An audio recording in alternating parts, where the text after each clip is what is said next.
Je me souviens que vous étiez là il y a un an précisément, à ce moment-là, favorable à une intervention militaire franco-américaine contre Bachar el-Assad. Et pour cause. Aujourd'hui, l'Amérique bombarde la Syrie, mais elle ne bombarde pas Bachar el-Assad, elle bombarde les djihadistes de... Non, avec une alliance de fait avec le régime de Bachar el-Assad. Ce serait impossible autrement. Voilà, donc l'alliance a changé. De même, je me souviens que vous n'étiez pas ennemi de l'idée d'une intervention militaire contre l'Iran. Aujourd'hui, on parle de s'allier avec l'Iran. Alors, est-ce que c'est eux qui ont changé ou est-ce que c'est nous qui avons changé ? Je crois qu'encore une fois, on a tort de créer un absolu. Lorsqu'on est intervenu au Mali il y a quelque temps, on ne s'est pas posé la question de savoir si on allait recomposer l'Afrique de l'Ouest. Lorsque l'an dernier, on a été un certain nombre à penser, à commencer par le président de la République, à frapper spécifiquement, sans doute d'ailleurs assez symboliquement, Bachar el-Assad après ses crimes contre l'humanité qu'il avait perpétrés contre sa propre population avec des gaz neurotoxiques, on ne s'est pas demandé qu'est-ce qui ressortirait de l'ensemble du Moyen-Orient. Lorsqu'on traite de l'Ukraine orientale et qu'on exerce des pressions économiques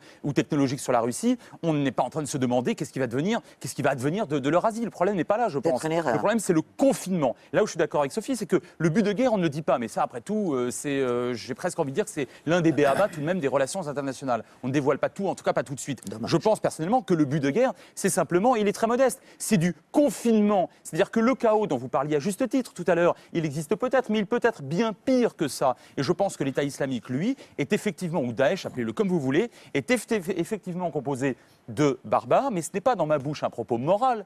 Le barbare, c'est pas celui qu'on rejette, c'est celui qui ne sait pas. Mais pardon, lorsque vous demandez à des érudits, musulmans, je ne suis pas musulman, j'ai un peu travaillé la question, mais je ne le suis pas moi-même. Mais lorsque vous demandez à des érudits musulmans, y compris parmi les plus conservateurs, ils vous disent que ces gens-là interprètent de manière absolument fantasque et magique, et évidemment fanatique au dernier degré, le Coran. Alors, c'est pas à nous, évidemment, d'intervenir pour cette raison-là, mais ce qui est certain, c'est que là, pour le coup, il y a les ferments d'une déstabilisation qui serait autrement dramatique. Et dernier point pour répondre juste à Dominique de Villepin. En quoi, mon Dieu, pourrions-nous intervenir entre chiites et sunnites? Alors là, cette fois, autant je suis favorable à l'intervention politico-militaire qui est en train de se dessiner, enfin qui est déjà sur le terrain, active sur le terrain, mais aujourd'hui, nous avons affaire à une triple déchirure dont vous parliez tout à l'heure, dont l'une des dimensions est effectivement chiite-sunnite, mais on n'y peut rien s'il s'agissait d'un problème social comme en Afghanistan. En Afghanistan, il n'y a pas de pétrole. On arrive et on dépense plusieurs centaines de milliards pour pratiquement rien, parce qu'en réalité, les talibans, on n'arrive pas à les chasser. Pourquoi? Parce que la population voit que sur le plan social et économique, c'est la même chose, ou peut-être même pire qu'autrefois. Et en plus, ils nous voient comme des croisés, parce que là, pour le coup, c'était l'OTAN.